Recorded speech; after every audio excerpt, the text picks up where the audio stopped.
ഇവർ ചിലപ്പോൾ നമ്മളുടെ ഏറ്റവും പ്രിയപ്പെട്ടവരായിരിക്കാം. അതുകൊണ്ട് തന്നെ നമ്മളെപ്പോഴും അവരോട് ചേർന്ന് നിൽക്കും.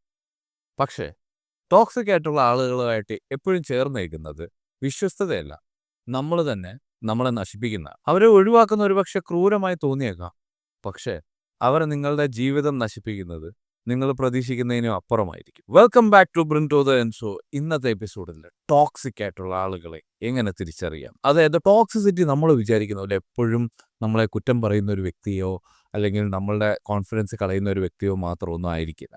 അതായത് ചില സന്ദർഭങ്ങളിൽ നമുക്ക് ചില കാര്യങ്ങൾ പറഞ്ഞു തരുമ്പോൾ നമ്മൾ തെറ്റാണെന്ന് ചൂണ്ടിക്കാണിക്കുന്നു. അതിനെയൊന്നും നമുക്ക് ടോക്സിസിറ്റി എന്ന് വിളിക്കാൻ പറ്റില്ല. പക്ഷേ എന്താണ് സത്യം? ഒരു കാര്യം ഓർക്കുക, ഈ ടോക്സിക് ആയിട്ടുള്ള ആളുകളുടെ കൂടെ കഴിയുന്ന അത്രയും കാലം നിങ്ങളെ തന്നെ നശിപ്പിച്ചുകൊണ്ടിരിക്കുക. നിങ്ങളുടെ തന്നെ ആത്മവിശ്വാസവും നിങ്ങളുടെ പൊട്ടൻഷ്യലും എല്ലാം നിങ്ങൾ തന്നെ തകർത്തുകൊണ്ടിരിക്കുകയാണ്. ഈ ടോക്സിക് ആയിട്ടുള്ള ആളുകൾ എങ്ങനെയൊക്കെ ആയിരിക്കും ഇരിക്കുന്നത്? അത് ചിലപ്പോൾ ഒരു സുഹൃത്തിൻ്റെ പരുവത്തിലേക്ക്. ഞാൻ പറയുന്ന ഈ കാര്യം ഒറ്റ തവണത്തെ കാര്യമായിട്ട് കൂട്ടരുത്. നിരന്തരമായിട്ട് ആവർത്തിച്ച് കാണുന്ന കാര്യമായിരിക്കും ഇത്. അതായത് നിങ്ങളുടെ ഒരു വിജയത്തിനെ താഴ്ത്തിക്കെട്ടുകയോ അല്ലെങ്കിൽ കുറച്ച് കാണിക്കുകയോ ചെയ്യുന്ന ഒരു സുഹൃത്തിൻ്റെ രൂപത്തിലായിരിക്കാം ചിലപ്പോൾ ഈ ടോക്സിക് ആയിട്ടുള്ള ആളുകൾ. ചിലപ്പോൾ അതൊരു ഫാമിലി മെമ്പർ ആയിരിക്കാം. അച്ഛൻ, അമ്മ, ചേട്ടൻ, അനിയത്തി, ഈവൻ റിലേറ്റീവ്സ്. നിങ്ങൾ എന്തൊക്കെ നേടിയെന്ന് പറഞ്ഞാലും ശരി, അവൻ്റെ അത്ര ഇല്ലല്ലോ, അല്ലെങ്കിൽ ഈ ഒരു അവരുദ്ദേശിക്കുന്ന ഒരു ലെവലില്ലല്ലോ. അതായത് ഒരു ചെറിയ വിജയത്തെ പോലും അവർക്ക് അംഗീകരിക്കാൻ കഴിയാത്ത ആളുകൾ. അതേപോലെ തന്നെ വലിയ വിജയങ്ങളുണ്ടായാലോ അതിനെ പുച്ഛിക്കുന്ന ആളുകൾ. പിന്നെ സിനിമയിൽ കാണാൻ ഭയങ്കര രസവും എന്നാൽ റിയൽ ലൈഫിൽ ഭയങ്കര ബുദ്ധിമുട്ടുള്ള ഒരു കാര്യമാണ് ഡ്രാമ. അനാവശ്യ ഡ്രാമ തരുന്ന ആളുകൾ ഉണ്ടാവും. ഏതെങ്കിലും ഒരു ചെറിയ കാര്യത്തിനും സോ മച്ച് അങ്ങനെയുള്ള ആളുകൾ. അങ്ങനെ പല തരത്തിലാണ് ടോക്സിസിറ്റി നമ്മളുടെ ലൈഫിൽ ഉണ്ടാവാൻ സാധ്യത. ഒരു സത്യം മനസ്സിലാക്കുക, അതായത് ഈ ടോക്സിക് ആയിട്ടുള്ള ആളുകൾ നിങ്ങളുടെ മൂഡ് നശിപ്പിക്കുന്നു എന്നത് നമുക്ക് മനസ്സിലാക്കാം. ചിലപ്പോൾ ചില കാര്യങ്ങളിൽ നമ്മൾ തന്നെ ആയിരിക്കും തെറ്റായിട്ടുള്ള ഭാഗത്തിന്. മൂഡ് നശിപ്പിക്കുന്നില്ല, നിങ്ങളുടെ എനർജി ഡ്രെയിൻ ചെയ്ത് കളയുക. നിങ്ങളുടെ ജീവിതത്തിലുള്ള ഒരു ഉത്സാഹം നശിപ്പിക്കുകയാണ്. മുന്നോട്ട് ജീവിക്കുന്ന നിങ്ങളുടെ ചോയ്സസിനെ എല്ലാത്തിനെയും ചോദ്യം ചെയ്യിപ്പിക്കുകയും, അതായത് നമ്മളെ ശരിയായ ഒരു ദിക്കിലേക്ക് പോകാൻ അനുവദിക്കുന്നുമില്ല. എന്നാൽ നമ്മളെ പഴയ ആ ഒരു ഷെല്ലിലേക്ക് വലിച്ചിടുകയും ചെയ്യും. നമ്മൾ വളരാൻ അനുവദിക്കാത്ത ആളുകളാണ് ശരിക്കും ടോക്സിക് ആയിട്ട് നമുക്ക് പറയാവുന്നത്. അവിടെയാണ് പ്രശ്നം. നമ്മളുടെ തെറ്റുകൾ പറഞ്ഞ് മനസ്സിലാക്കി നമ്മളെ ബെറ്റർ ആക്കാൻ അനുവദിച്ചാൽ അത് നല്ലതല്ലേ? പക്ഷെ അതിനും അനുവദിക്കില്ല. കുറ്റപ്പെടുത്തുക മാത്രം ചെയ്യും. എന്നാലോ നമ്മൾ നമ്മൾ നന്നായിട്ട് എന്തെങ്കിലും ചെയ്താലോ അതിനെ പ്രോത്സാഹിപ്പിക്കത്തുമില്ല, അല്ലെങ്കിൽ അവർക്കറിയാവുന്ന വഴി കാണിച്ചു തരത്തുമില്ല. ഇമോഷണൽ കണ്ടീജിയനെ പറ്റി നിങ്ങൾ കേട്ടിട്ടുണ്ടോ? സൈക്കോളജിസ്റ്റ് ടേമാണിത്. അതായത് നെഗറ്റീവായിട്ടുള്ള ഒരു കൂട്ടം ആളുകളുടെ ഇടയിലേക്ക് നിങ്ങൾ ഇറങ്ങിച്ചെന്നാൽ അവരുടെ നെഗറ്റീവ് എനർജി നിങ്ങളെ ബാധിക്കുന്നതാണ്. അതേപോലെ തന്നെ പോസിറ്റീവ് എനർജി അങ്ങനെ തന്നെ. നിങ്ങൾ ശ്രദ്ധിച്ചിട്ടുണ്ടോ? ഏതെങ്കിലും ഒരു അമ്പലത്തിലും പള്ളിയിലും ഒക്കെ പോകുമ്പോൾ ഒരു കാംനെസ് ഫീൽ ചെയ്യത്തില്ലേ? ഒരു പാർട്ടിക്കൊക്കെ പോയി കഴിഞ്ഞ് കഴിഞ്ഞാൽ മൂഡ് ഓഫ് ആയിട്ടിരിക്കുന്നവർ പോലും എനർജറ്റിക് ആകുന്നത് കണ്ടിട്ടില്ലേ?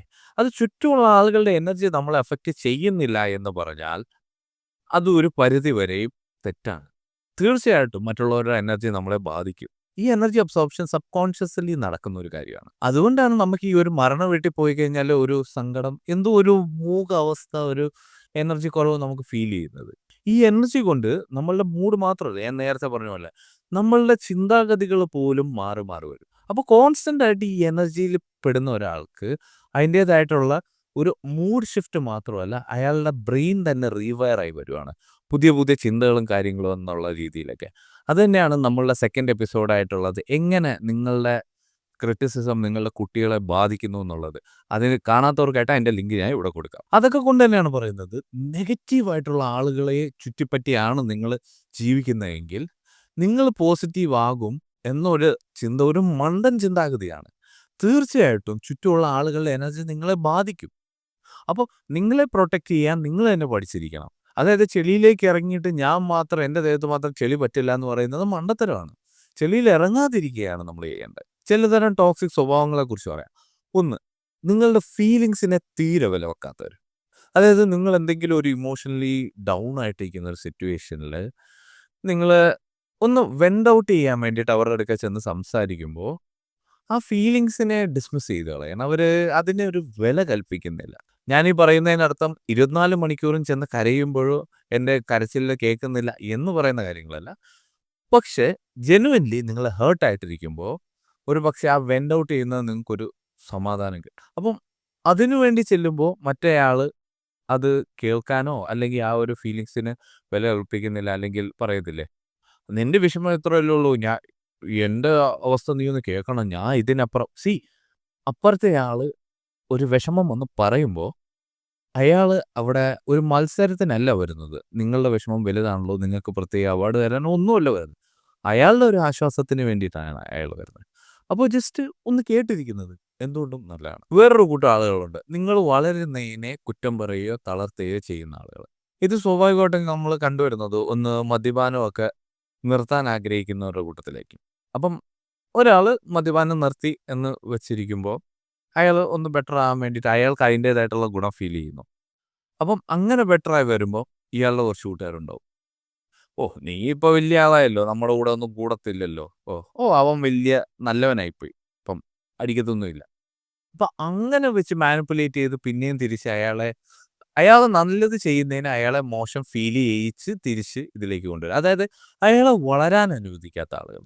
പിന്നെ ഒന്നാണ് ഗ്യാസ് ലൈറ്റിംഗ്. ഗ്യാസ് ലൈറ്റിംഗ് എന്ന് പറയുന്നത് നമ്മളുടെ ഒരു ശരിയെ വളച്ചൊടിച്ച് അതായത് നമ്മൾ വിശ്വസിക്കുന്ന കാര്യങ്ങൾക്ക് യാതൊരു കഴമ്പുമില്ല എന്ന് തോന്നിക്കുന്ന രീതിയിൽ പെരുമാറുന്ന ആളുകളുണ്ട്. അതായത് അവരെന്തെങ്കിലും തെറ്റ് ചെയ്തിട്ട് നമ്മളെ വിട്ടുപോയി. അത് കഴിഞ്ഞിട്ട് നാളുകൾക്ക് ശേഷം അവര് തിരിച്ചു വരിക. തിരിച്ചു വരുമ്പോഴും അവര് വന്നിട്ട് പറയുന്നത് നമ്മളുടെ മിസ്റ്റേക്ക് ആണെന്നുള്ളതാണ്.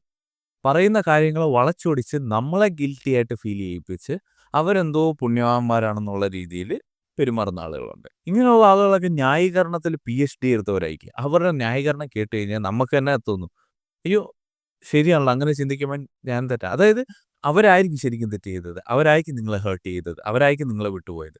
പക്ഷെ പറഞ്ഞു വരുമ്പോഴേക്കും നമ്മള് ഇത് മനസ്സിലാക്കി അവരെ സഹായിക്കേണ്ടായിരുന്നു. അവരാകെ എത്തുന്നു പ്രശ്നത്തിലായിരുന്നു. നമ്മളൊന്നും ചെയ്തില്ല.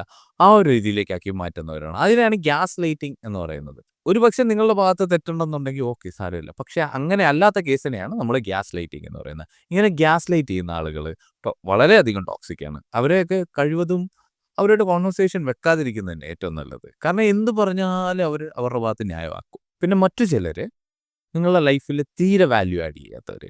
എനർജി ഡ്രെയിനേഴ്സ് എന്നൊക്കെ നമ്മൾ പറയും. അതായത് ഞാൻ ഈ പറയുന്നത് ഇപ്പോഴത്തെ സോ കോൾഡ് നമ്മളുടെ ട്രെൻഡ്സ് വെച്ച്, അതായത് എൻ്റെ ഫ്രണ്ട്സ് എന്ന് പറഞ്ഞാൽ എൻ്റെ ലൈഫിൽ വാല്യൂ ആഡ് ചെയ്യുന്നവരായിരിക്കണം. അതായത് പണം ഉണ്ടാക്കണം, അതിനുവേണ്ടി അതിനെക്കുറിച്ചുള്ള മാത്രം ചിന്തിക്കുന്ന ആളുകൾ. അങ്ങനെയല്ല. വാല്യൂ ആഡ് ചെയ്യുക എന്ന് പറഞ്ഞു കഴിഞ്ഞാൽ സന്തോഷം ഒരു വാല്യൂ ആണ്. നിങ്ങൾക്ക് സപ്പോർട്ട് തരുന്ന ഒരു വാല്യൂ ആണ്. നിങ്ങളുടെ ഈ പണം ഉണ്ടാക്കുക എന്ന് മാത്രമല്ല, നിങ്ങളെ ചിരിപ്പിക്കുന്ന ഒരു വാല്യൂ ആണ്. മനസ്സിലായോ? അതായത് യാതൊരു തരത്തിലും നിങ്ങളുടെ ലൈഫിൽ വാല്യൂ ആഡ് ചെയ്യാത്ത വ്യക്തികൾ നിങ്ങളെ ചിരിപ്പിക്കുകയോ സന്തോഷിപ്പിക്കുകയോ ബിസിനസ് വൈസോ ഒരു രീതിയിലും നിങ്ങളെ സഹായിക്കുന്നില്ല. പക്ഷെ അവരുടെ ഈ ലോൺലി ആയിട്ടുള്ള ജീവിതം എങ്ങനെയെങ്കിലും കടന്നു പോകാൻ വേണ്ടി നമ്മുടെ ലൈഫിലേക്ക് ഇടിച്ചു കയറി എന്റർടൈൻമെന്റ് കണ്ടെത്തുന്ന ആളുകൾ. അവര് നമ്മുടെ ലൈഫ് ബെറ്റർ ആക്കുന്നുമില്ല, പക്ഷെ അതിലുപരി മോശമാക്കുന്നുമുണ്ട്. അങ്ങനെയുള്ള ആളുകളെ നമ്മൾ എനർജി ട്രെയിനേഴ്സ് എന്ന് പറയും. ഇങ്ങനെയുള്ള ആളുകളെ തീർച്ചയായിട്ടും നമുക്കൊരു ബൗണ്ടറി വെച്ച് കീപ്പ് ചെയ്ത് അകറ്റി നിർത്താൻ കഴിയും. കാരണം ചില കാര്യങ്ങൾ നമ്മൾ അക്സെപ്റ്റ് ചെയ്യില്ല എന്ന സ്ട്രിക്റ്റ് ബൗണ്ടറീസ് വെക്കുന്നത് ഒരിക്കലും തെറ്റായിട്ടുള്ള ഒരു കാര്യമല്ല. ബൗണ്ടറീസ് വെക്കുന്നത് ഒട്ടുമിക്ക കേസുകളിലും നമുക്കൊരു പ്രിൻസിപ്പിൾ ഉണ്ടാവും. ഇന്നത് ഞാൻ ചെയ്യും, ഇന്നത് ഞാൻ ചെയ്യില്ല. അപ്പം ഞാൻ ഇന്ന കാര്യങ്ങൾ ചെയ്യും എന്നതുപോലെ തന്നെ ഇന്ന കാര്യങ്ങൾ ചെയ്യില്ല എന്നതും നമ്മുടെ വ്യക്തിത്വത്തിന്റെ ഒരു ഭാഗമാണ്. അപ്പം അതിനൊന്നും ഒരു കുഴപ്പമില്ല. സോ ഇങ്ങനെ എനർജി ഡ്രെയിനേഴ്സിനെ ഇപ്പം നിങ്ങളിപ്പോൾ എന്തെങ്കിലും വർക്ക് ചെയ്യുകയോ കാര്യങ്ങൾ അങ്ങനെ തിരക്കൊക്കെ ഉള്ള സമയത്താണെങ്കിൽ ടൈം കൊടുക്കാൻ പറ്റത്തില്ലെങ്കിൽ ഓഫ് കോഴ്സ് പറ്റില്ല എന്ന് തന്നെ പറഞ്ഞോളൂ, നോ പ്രോബ്ലം. പിന്നെ വേറെ ചില ആളുകളുണ്ട്, അവര് ഭയങ്കര ട്രിക്കിയാണ് അവരെ ഡീൽ ചെയ്യാൻ. അതായത് നമ്മളുടെ ലൈഫിൽ നമ്മളുടെ ഉള്ളിലേക്ക് സംശയം കുത്തിവെക്കുന്ന ആളുകൾ. ബന്ധങ്ങളിലാവാം, സ്വന്തം കാര്യത്തിലാവാം. അപ്പോൾ ഇവരൊരിക്കലും എന്താ പറയുന്നത്, നേരിട്ടല്ല, അവരുടെ വാക്കുകളിലും അവരുടെ ചോദ്യങ്ങളിലും എല്ലാം വന്ന് കറങ്ങി വന്ന് കുത്തുന്ന പോലെയാണ്. അതായത് അവര് നമ്മൾ എത്ര നന്നായി പെർഫോം ചെയ്താലും എത്ര നന്നായിട്ട് പല കാര്യങ്ങൾ പോയാലും ഇവരുടെ ചില വാക്കുകൾ മതി നമ്മളുടെ സമാധാനം പോകാൻ. അപ്പോൾ യാതൊരു വിഷമവും ഇല്ലാതെ ഇതുപോലെയുള്ള ടോക്സിക് ആയിട്ടുള്ള ആളുകളെ മാറ്റി നിർത്തണം. എനിക്കറിയാം ഒറ്റയടിക്ക് ഇവരോട് നിങ്ങൾ ഇങ്ങോട്ട് വരണ്ട എന്ന് പറഞ്ഞ് നമുക്ക് ഒഴിവാക്കാൻ പറ്റില്ല.